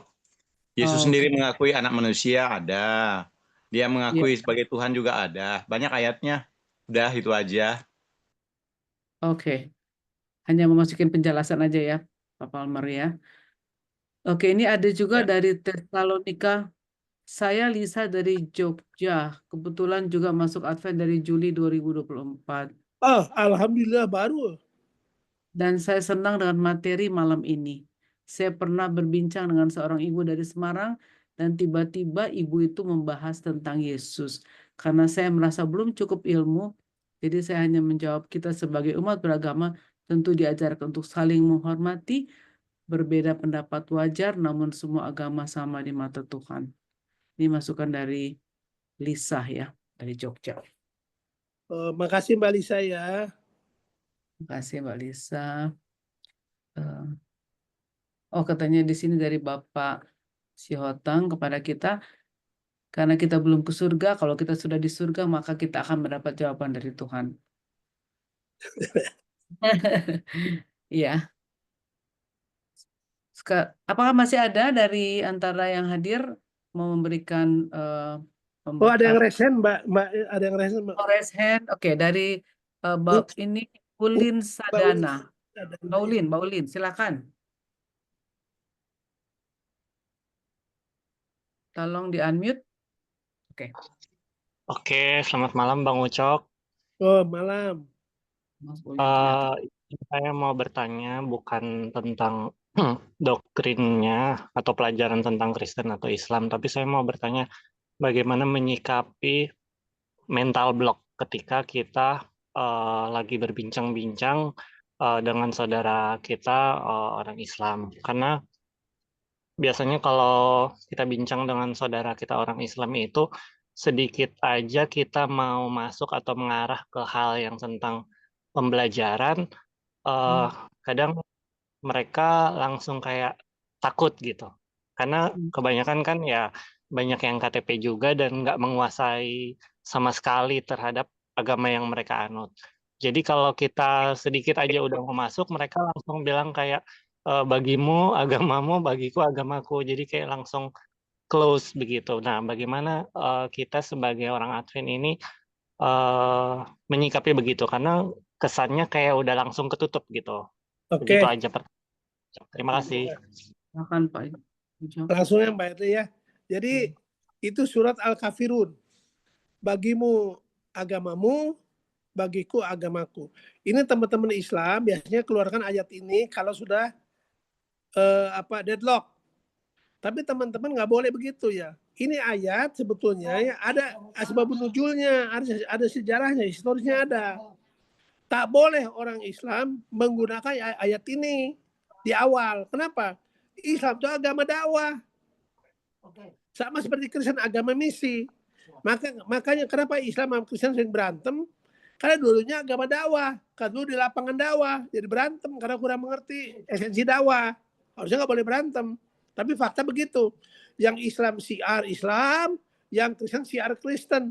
Akhirnya rebutan jamaah, berantem.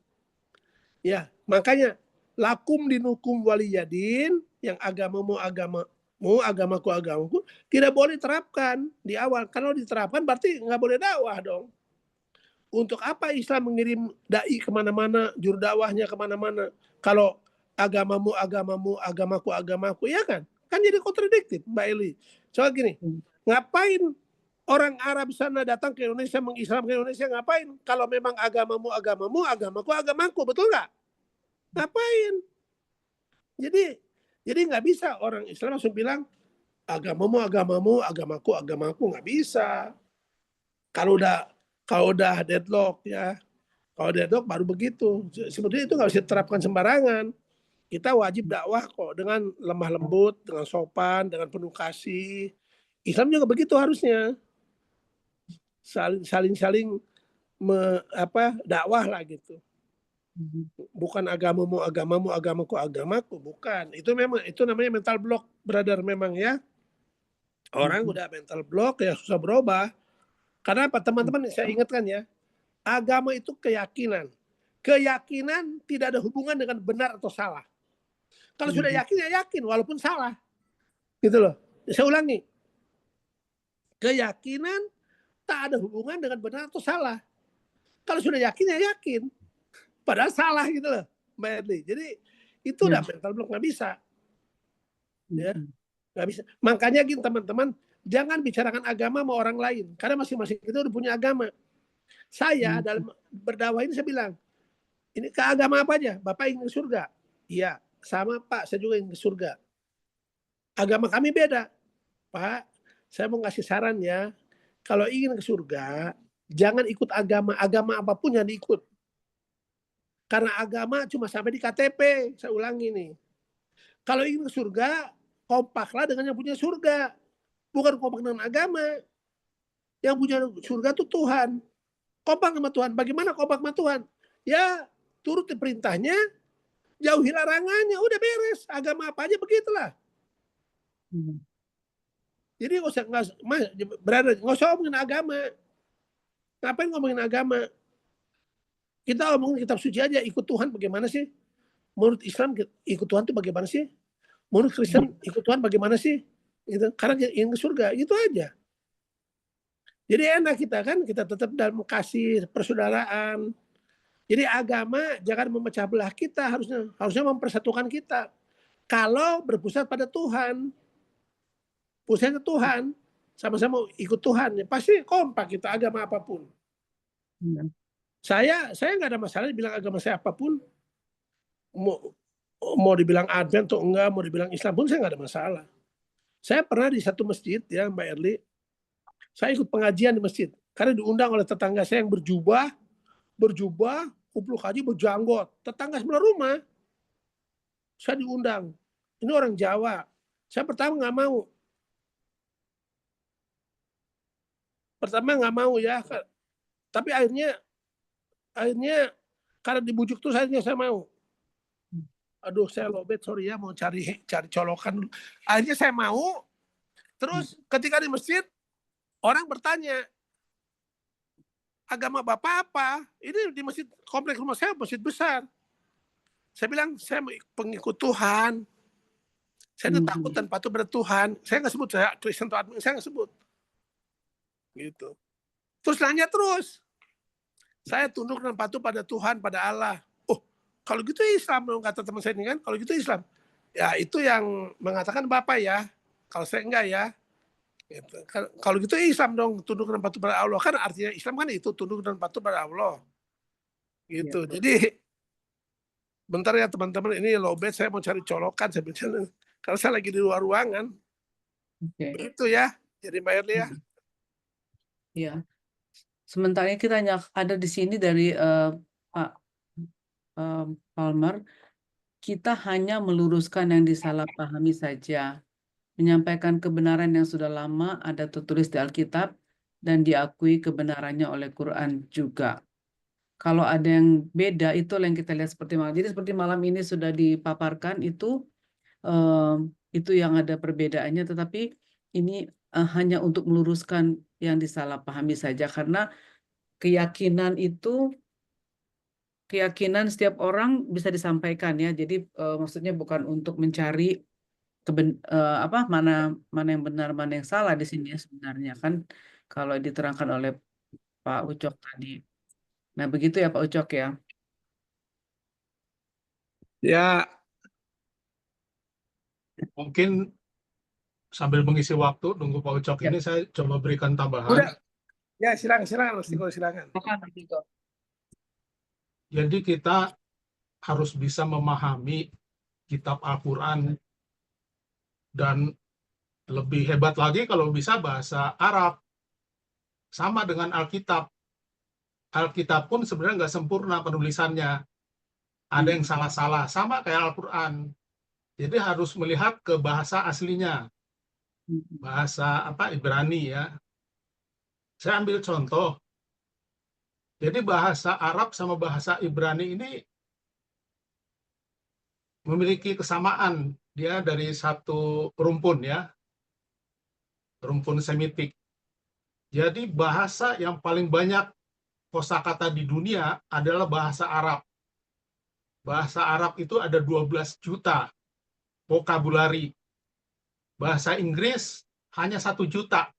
Luar biasa ya. Indonesia hanya 160.000. Dan 40% itu dari bahasa Arab. Saya bahasa Ibrani belum dapat, tapi itu di bawah daripada bahasa Arab. Karena Ibrani ini agak tertutup ya, Israel itu. Nah, saya coba share mengenai ayat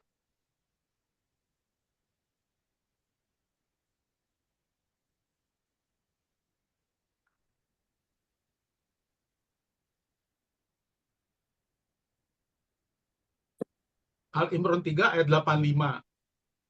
Jadi dikatakan, barang siapa mencari agama lain selain Islam, dia tidak akan diterima, dan di akhirat dia termasuk orang yang merugi.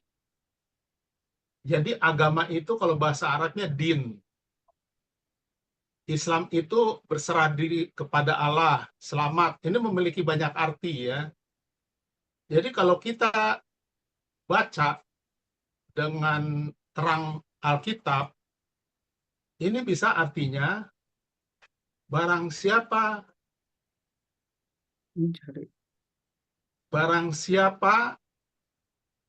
melakukan pola hidup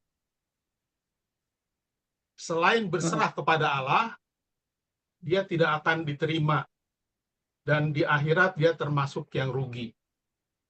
Jadi din ini banyak artinya, bukan hanya perintah, hukum, agama, bisa juga ini pola hidup atau etika, gaya hidup.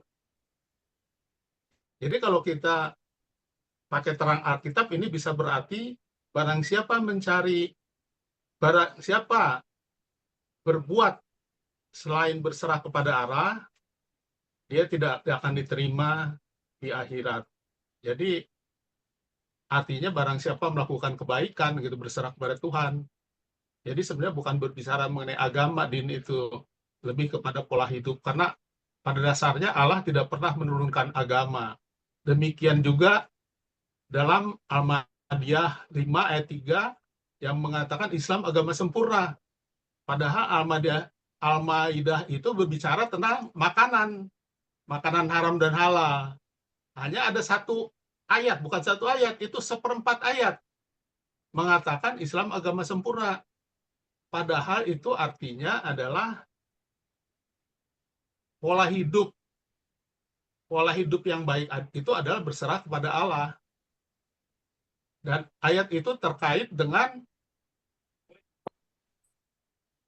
pelengkapan rukun Islam yang kelima, yaitu naik haji.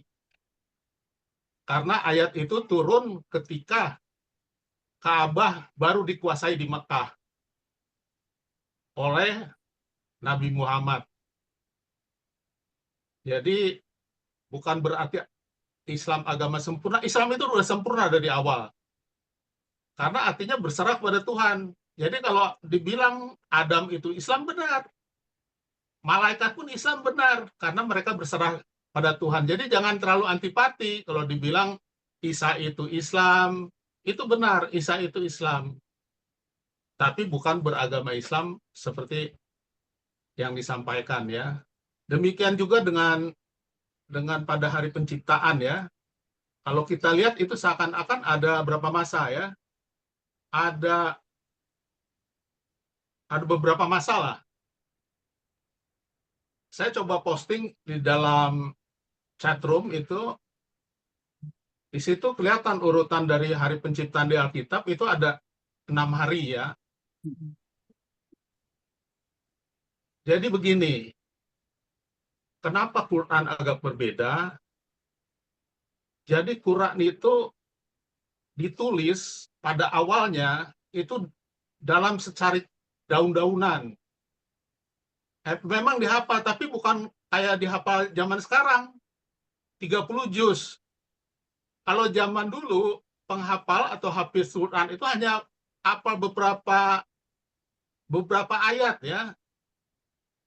Mungkin 1 juz atau 1 pasal gitu. Karena ayat-ayat Quran itu ditulis di batu, di kulit korma, di pelepah kayu.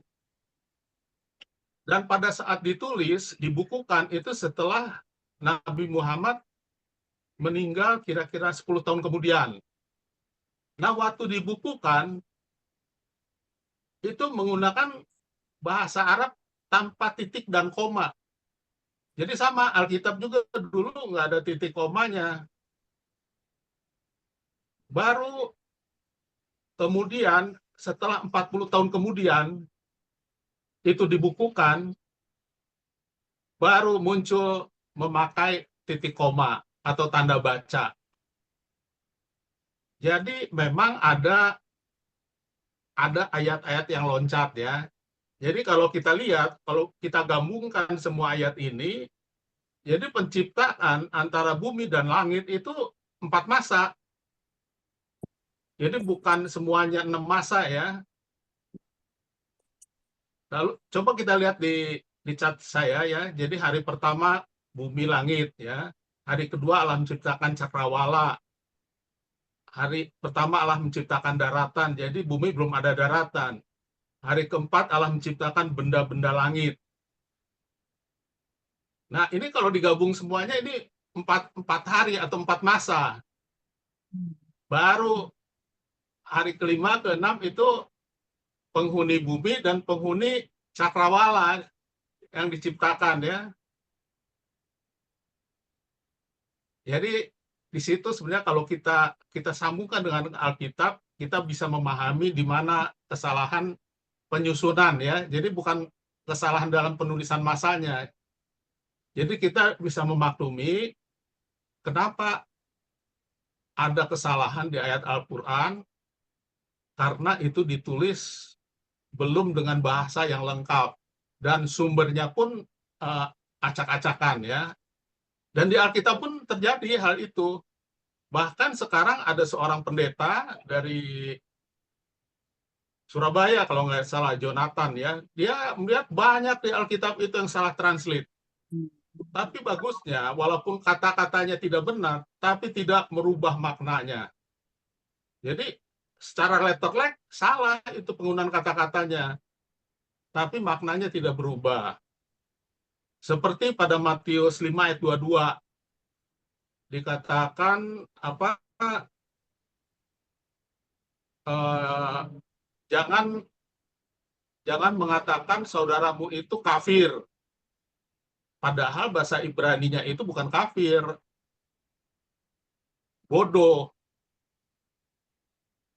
Jadi secara kata per kata salah terjemah, karena kafir itu terkait dengan agama, kalau bodoh itu terkait dengan keilmuan, kebebalan. Tapi itu tidak merubah arti ya maksudnya gitu. Jadi itu saja yang bisa saya tambahkan. Jadi kita harus bisa memaklumi kalau ada perbedaan dalam Quran, kita bisa memahaminya. Jadi itulah pentingnya ya, kita memahami. Jangan kita menyalah-menyalahkan. Karena mereka juga akan menyalahkan kita juga. Jadi nggak ada hubungan yang harmonis nantinya. Iya. Terima kasih. Ini Mas Ucok, ini mungkin mesti diklarifikasikan. Ini dari Pak Rahmat untuk kita. Wah, kalau Alkitab sudah dianggap tidak sempurna, percumalah kita menginjil dengan landasannya Alkitab. Info yang tidak sempurna. Mungkin mesti diklarifikasi. Tadi Oke. pengertiannya yang salah. Jadi itu tadi Mas Tigor bilang tuh tak sempurna dalam penerjemahan ya. Iya. Bukan cara isi penerjemahannya mungkin nggak sempurna, bisa aja kalau itu sih penerjemahan. Karena apa? Kata-kata Ibrani seperti kata-kata Arab mungkin belum ada padanannya dalam bahasa Indonesia, bisa aja. Jadi bukan Alkitab secara buku, secara kontennya itu tidak sempurna, secara substansi itu terjemahannya mungkin tak sempurna, itu aja. Mas Rahmat, jangan sampai lemah iman ya.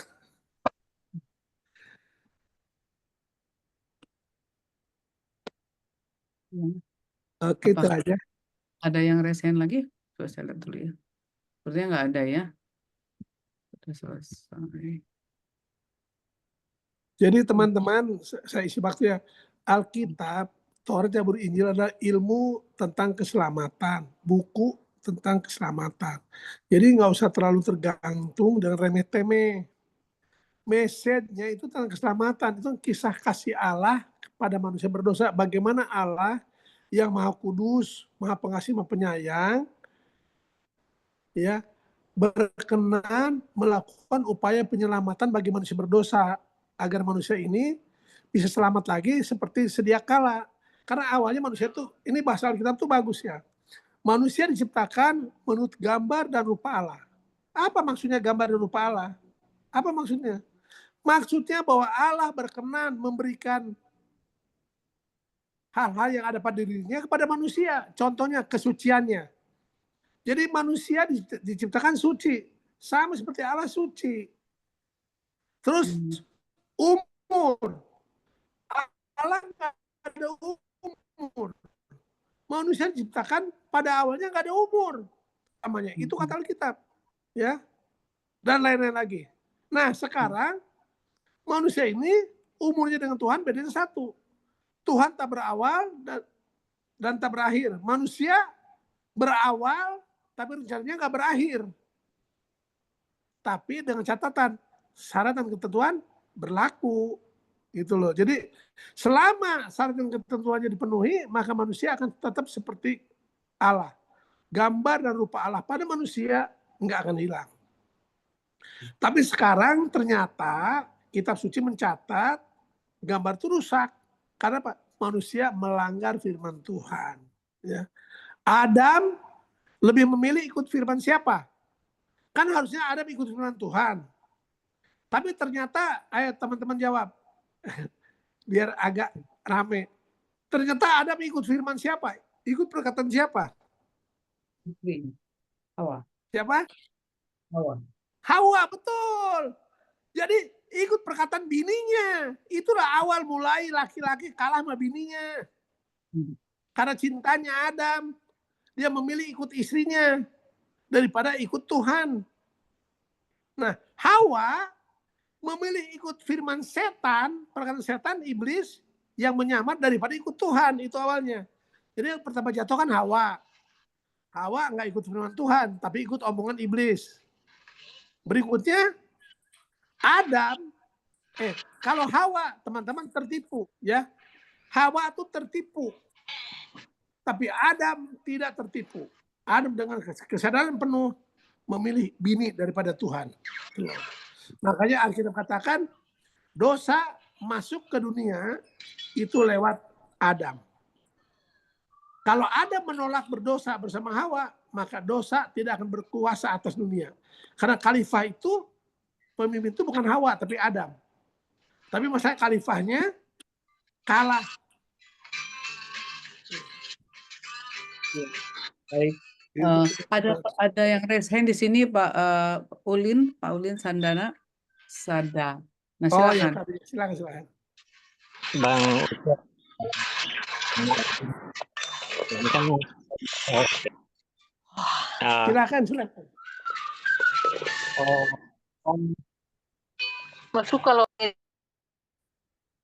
ini kalau saya lihat materi-materi AMR ini kan materi-materi daging ya. Buku-buku not-not panduannya juga banyak untuk kita pelajari tentang ya pokoknya doktrin-doktrinnya lah. Di mana Islam itu harus kembali lagi ke Alkitab, pokoknya banyak hal. Nah, kalau untuk kita kebetulan bagian pimpinan AMR, kalau untuk kita bisa mudah memahami. Tapi bagaimana kita ini sebagai pemimpin AMR itu bisa share ini bisa menggerakkan jemaat untuk berani memulai untuk mengabarkan Injil ke orang Islam. Soalnya dakwah itu. Ya, berani dakwah. Soalnya begini, ketika misalnya saya ikut Zoom, nanti saya lihat lagi belajar di YouTube. Yang pinter kan saya gitu. Dan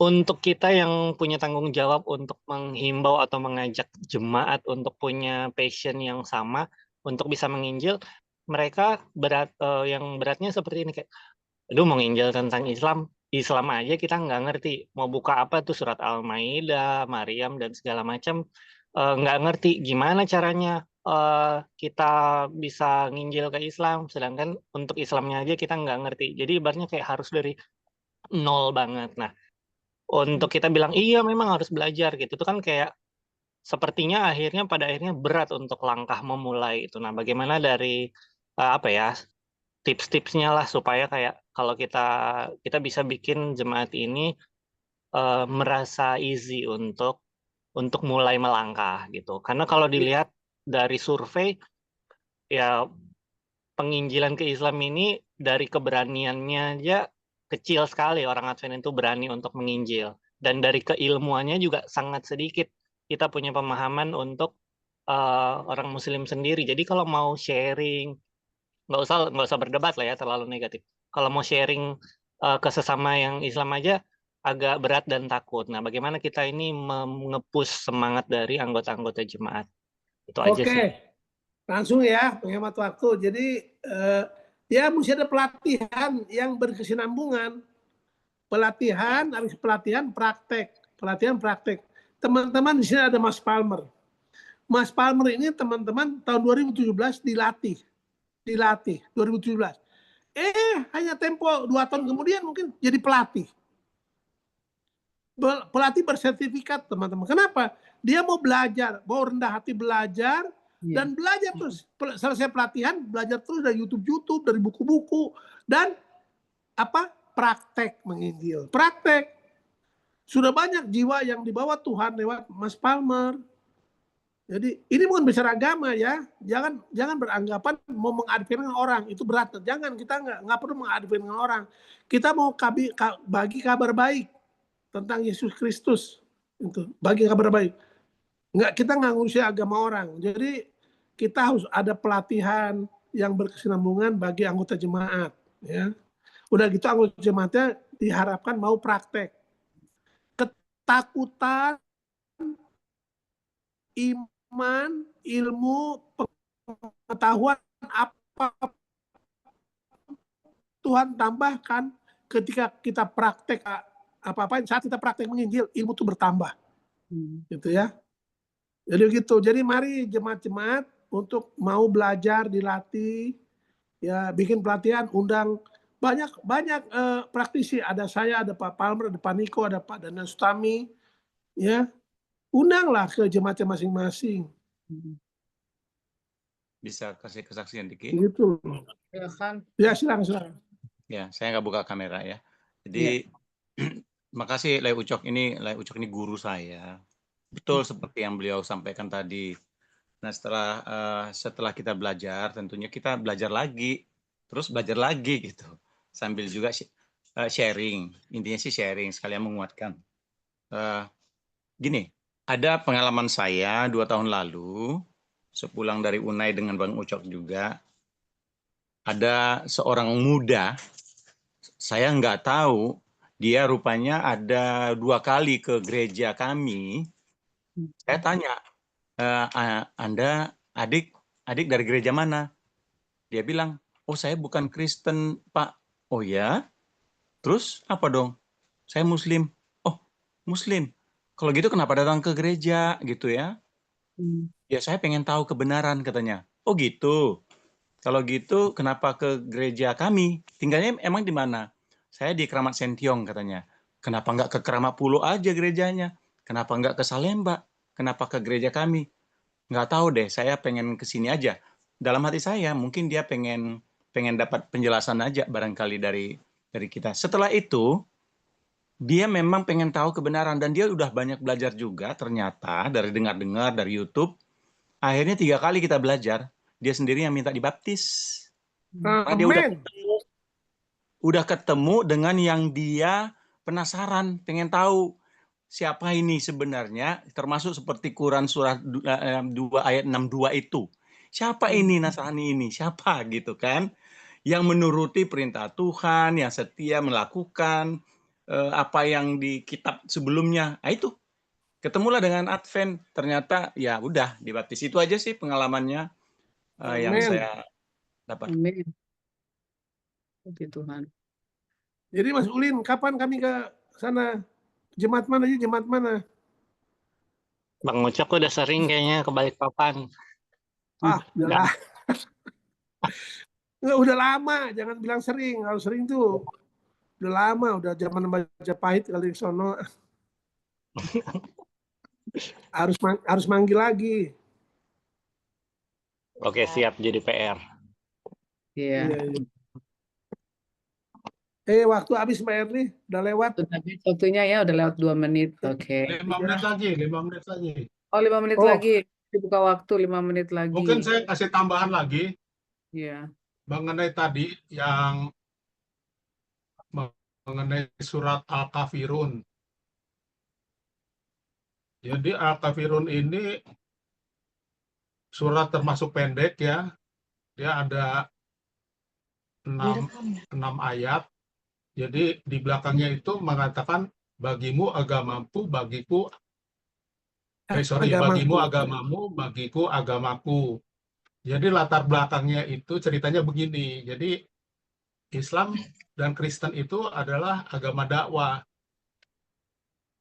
Jadi surat itu turun di Makkah ya. Jadi urutannya ada, walaupun dia tertulis di urutan ke-109 di dalam surat Quran, tapi dalam fakta urutan turunnya dia ada di urutan ke-18 di Makkah ya. Jadi saat agama Islam baru turun, Muhammad udah mulai dakwah dan itu berkembang pesat ya.